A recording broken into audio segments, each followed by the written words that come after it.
Então, tem também aqueles que entram nas parafilias, ou seja, as parafilias são comportamento na área sexual não aceito comumente na sociedade. Voyeurismo, sadomasoquismo, fetichismo, entre eles tem a pedofilia e também a relação incestuosa, a relação sexual entre pessoas da família, pai, filhos, mãe, filhos. Então, Então, todas essas coisas que, vamos dizer assim, anormais, elas podem ser provenientes de um ato, um abuso sexual e uma identificação sexual precoce. Todos nós nascemos, pastor, naturalmente para também ter o ato sexual. Me permita aqui comparar a gente com os bichinhos. Por exemplo, todo mundo tem cachorrinho em casa. Quem ensinou o cachorrinho e a cachorrinha a ser papai e mamãe? Ninguém. Chega uma idade, o corpo está maduro, tem hormônios e a cachorrinha então fica toda alegrezinha. O cachorrinho consegue então ser papai, ela ser mamãe e ela cuida dos filhotes. Vamos falar assim, um instinto biológico, é natural. Isso aí, um desenvolvimento natural, biológico, que tem o seu tempo. Nós também somos assim. Teria o tempo certo para tudo na puberdade e adolescência, seria aberto pelos hormônios, essa chave abriria, então, este interesse e curiosidade para a situação. Agora, quando é precoce, uma criança de 6 anos que sofre uma masturbação ou um sexo oral, por exemplo, o corpo responde ao prazer, mas ela não está pronta e não entende aquilo. Então, isso vai refletir em comportamento compulsivo para a masturbação, interesse na prática repetitiva, e um comportamento perversivo com as parafilias no futuro e até possivelmente uma situação de abuso com outras crianças. Washington, vai se ligando muitas coisas, né? Tem várias conexões. É possível recuperar?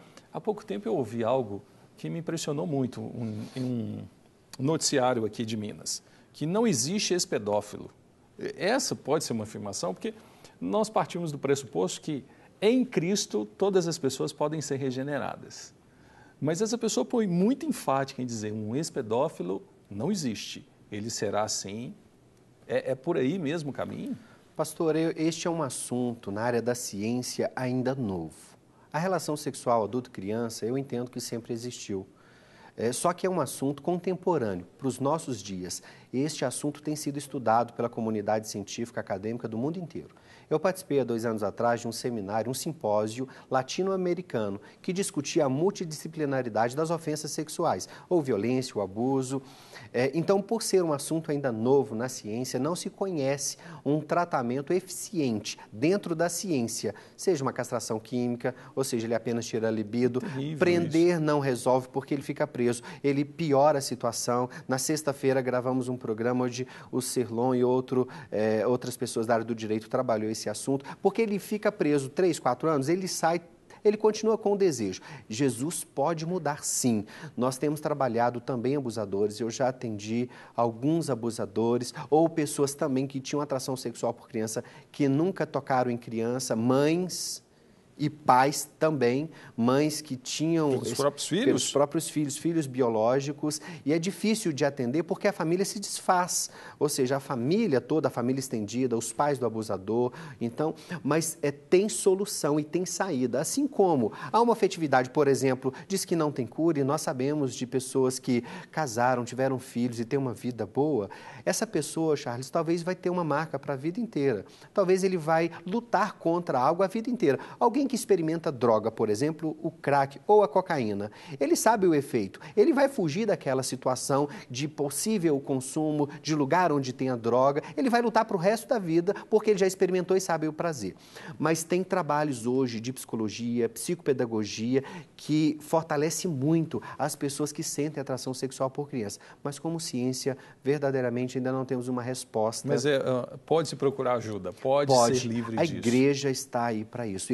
Nós, do Ministério Proteger Brasil, temos uma equipe multidisciplinar, pedagogos, psicopedagogos, pastores e pastoras, que somos treinados, trabalhamos há anos nesta temática. É importante até falar sobre isso, eu acho, até porque o nosso tempo está encerrando, para não dizer que não é a demonização, ou seja, não é categorizar aquela pessoa como um possesso de um espírito maligno.